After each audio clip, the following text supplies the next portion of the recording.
Aujourd'hui, lorsqu'on parle de design, on pense à l'art de créer pour faire du beau. Mais lorsqu'on parle de design moto, tout se complique. Effectivement, on ne parle pas de faire un magnifique canapé, une belle bibliothèque ou bien un surprenant presse-citron. Ici, il faut réunir plusieurs mondes que tout sépare. La beauté, la praticité, mais aussi la sécurité.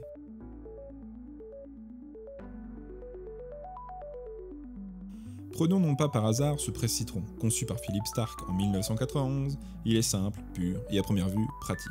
En effet, il prend très peu de place sur le plan de travail. Placer un verre en dessous, puis écraser le citron au-dessus. Une seule main suffit. Mais voilà, dans la réalité, les agrumes ont tendance à éclater de façon imprévisible sous la pression et d'en mettre partout. 10 longues années plus tard, deux designers allemands, Adam et Arbor, se sont amusés à réaliser une extension afin de corriger l'inconvénient pour rendre l'objet pratique, mais au détriment de son apparence.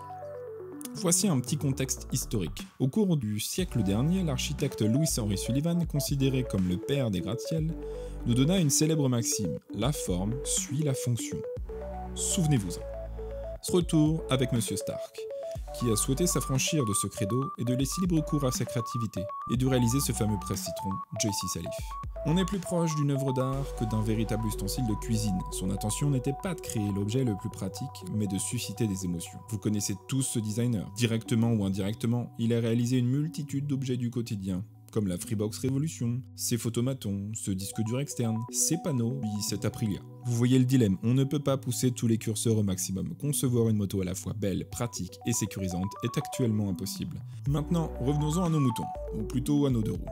Qu'est-ce qui rend une moto belle ? Avant toute chose, la beauté n'a de raison que dans la comparaison. Une moto peut être une merveille, mais faire pâle figure face à une autre. La première chose que l'on voit d'une moto, ce sont ses formes, ses proportions. Une moto bien proportionnée et aux lignes voluptueuses et simples aura plus de chances de vous séduire, comparant par exemple cette Ducati Panigale et cette Multistrada. Oui, je sais, la comparaison est cruelle. Voici le point de vue le moins flatteur de nos motos, la vue du dessus. Pour la Panigale, sous cet angle, l'avant semble être rigide, carré, mais globalement l'équilibre des masses entre l'avant et l'arrière reste correct. Les lignes les plus hautes dessinent des courbes affûtées, tandis que pour la Multistrada, l'avant semble bien plus massif que l'arrière, et les courbes bien plus prononcées sur l'avant contrastent avec le côté rectiligne de l'arrière. On obtient le même résultat chez BMW, Triumph, Honda ou Yamaha. Perdons un peu de hauteur pour retourner à un point de vue plus naturel. Ici, le plus flagrant est la différence de taille. L'échelle est à peu de choses près correcte, et le point le plus haut de la Panigale, qui se trouve être la bulle, atteint tout juste le guidon de la Multistrada.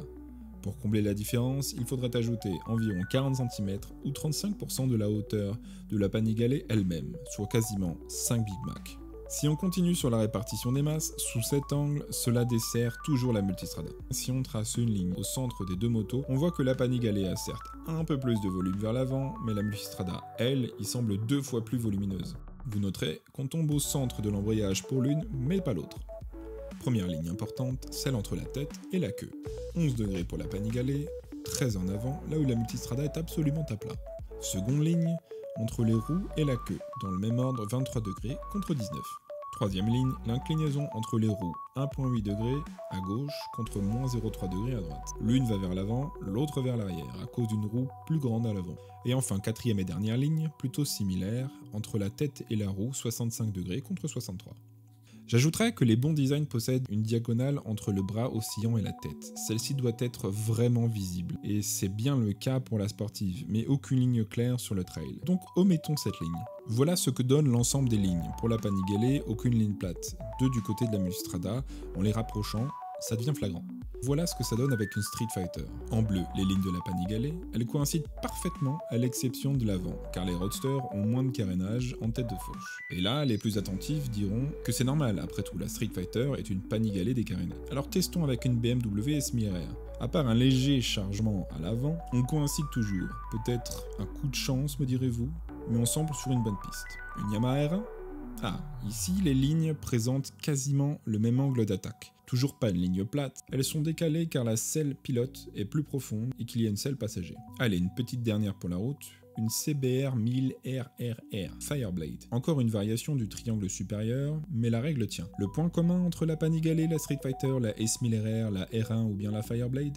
Je ne vous apprends rien, ce sont des motos sportives. Si on met de côté nos goûts et besoins personnels, on ne peut que reconnaître qu'elles sont systématiquement plus belles que leurs homologues trail routières. Souvenez-vous de la maxime, la forme suit la fonction. Est-ce la fonction de sportivité qui permet de créer de plus belles motos? Ou est-ce l'homme qui trouve un véhicule qui peut aller vite beau? Je n'ai pas la réponse à cette question, mais mon avis personnel est que oui. En revanche, ce qui est certain, c'est que la vitesse fascine. Personne ne reste indifférent face à l'efficacité de tels engins. L'homme a toujours été en quête de vitesse, et l'excellence dans ce domaine définit bien souvent des référents, que les marques ne se gênent pas d'utiliser pour nous stimuler. Et dans l'autre sens, est-ce que la polyvalence ne crée pas un plafond de verre infranchissable qui limitera à tout jamais la beauté des trails ou bien des routières? Pour faire simple, la règle que je tente de vous décrire est que les lignes tendent à avoir une harmonie proche de celle-ci, quelle que soit leur longueur, et si la répartition des masses est homogène, alors plus le potentiel de la moto sera grand. Tandis qu'à l'inverse, plus ces lignes s'aplanissent, voire même qu'elles tendent dans l'autre sens, plus le risque de la trouver inélégante grandira, ou du moins, elle risquerait de vous laisser indifférent. Ce n'est pas une science, mais je t'invite à le vérifier par toi-même, sur ta moto ou une autre, puis que le résultat coïncide